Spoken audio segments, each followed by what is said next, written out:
It is Monday, 1/29, and this is Whiteboard review for database and SQL. We did practice in class today. We reviewed some of the basics, and we started what's really important is these data models. So we are in, right now, we are in week 3, day 4 for databases, if I have it figured out right. Okay. Today we talked about data models. We actually did the SQL first, and that took up almost half the class, which was okay. Then we used some examples from there, looking at a table, describing a table, to talk about a little bit about data models.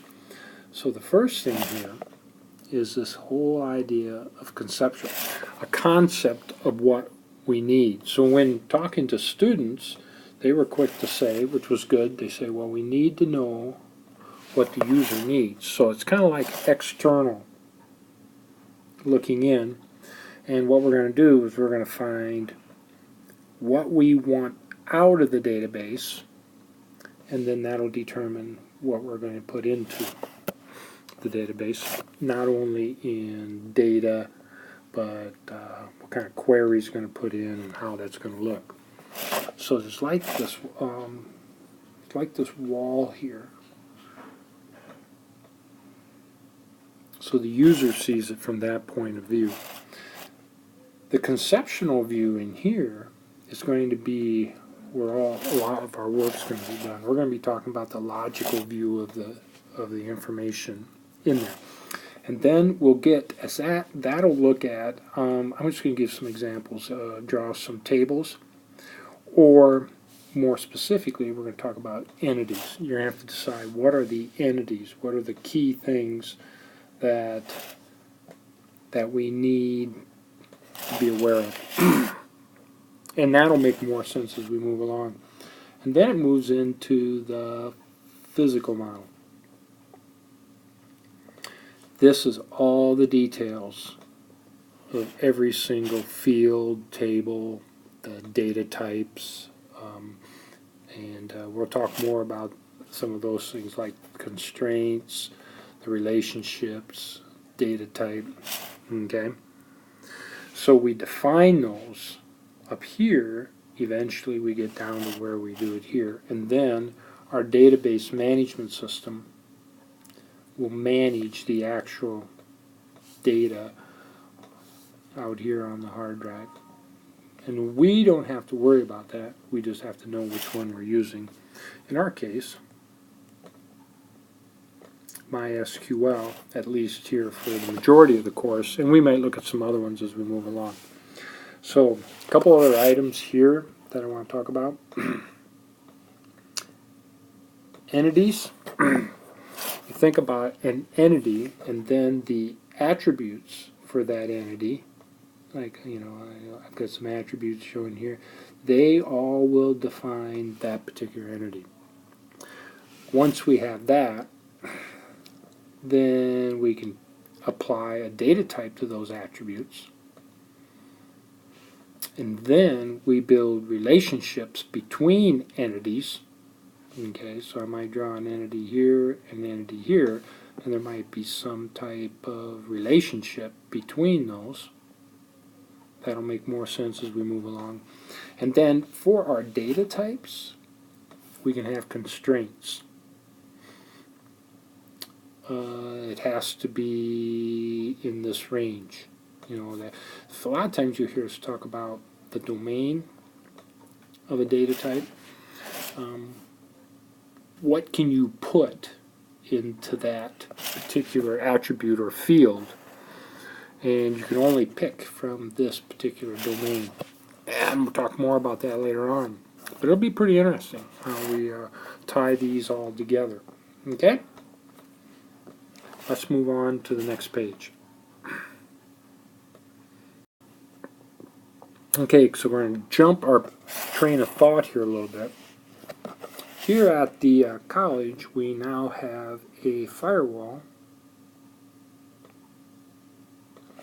and this firewall is an ASA 5520. This is a Cisco product, and it was formerly the firewall at the college, and so they've got a new one, and we got the old one, which was a great deal, actually. All right, so let's talk a little bit about how this works, and we'll talk about a little bit about databases on the inside. So the firewall allows us from the inside, like here we've got a PC. These are PCs in the classroom. PC 229, Papa John Center 229. And so their traffic, let's just say here's some traffic. The firewall will allow out, and then this particular traffic will allow back in. But if traffic generates on the outside, let's just say we have somebody on the outside here, XYZ, and they generate some traffic, we'll just make it red, and they try to come in, the firewall is going to block it. Okay? Unless we give specific permission. So, if they want to go to these servers, we have specific permission to where they can come in and they can go to the web server and then communicate back out.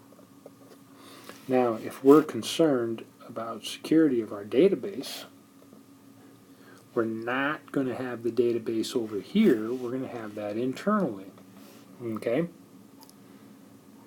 So, if people were querying the database, what will happen? Let's just do that. So they're coming, they're coming in here, and then from the database will be able to allow go here, do the data query, bring the data back, and then the data can go back out to the user. We keep the database separate from here at the web server. And we'll talk more about that later on. This over here, coming in here and here, this is the main campus. And this would be the IT area. IT area here, and this is the main campus over here.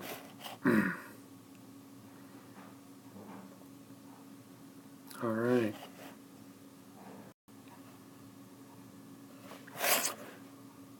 We talked about, I won't go into it very far, we talked a little bit about Airbnb and how they work. Basically, it's a fun example to think about. They create a database in which they keep track of people who want to rent their house, people who want to rent a house, so they just become the go-between.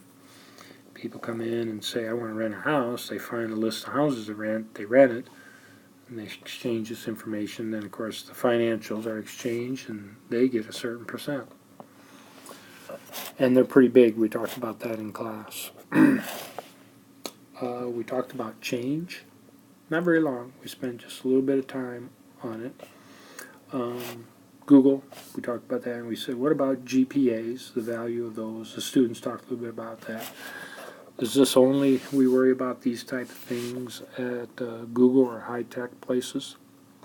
Then I played a NPR from a podcast about vaccines and how parents, even though they were told that the vaccine was safe and they believed it, they were still less likely to get their kids vaccinated. It was crazy. But anyway, it's because it goes against their self-esteem, or they would look for information that verifies their side, even though there's good information on the other side. And so we talked a little bit about that in class. I think one of the areas is having the confidence to be able to change, to be able to maybe take a hit on your self-esteem a little bit, a hit on your self-esteem a little bit and be able to change.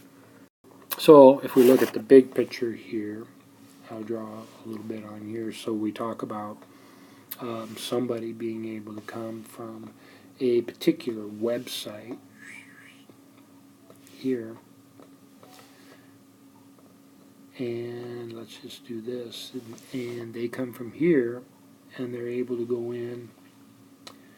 to the browser, and now this is that layer up here. The user is looking, at a browser, which then does a query. I'll use another color. So this is a repeat, but anyway, it can do a query then to the database, get the information it needs and bring that back, and then from the browser send the information back to the user without the user actually having access to the database. Alright, so we are in section 2,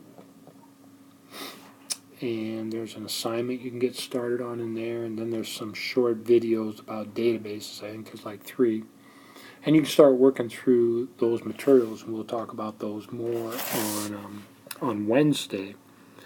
And we'll continue to talk about this whole idea on design and data modeling on Wednesday, and talk about developing information systems, which will hopefully tie all this together. That is it for today.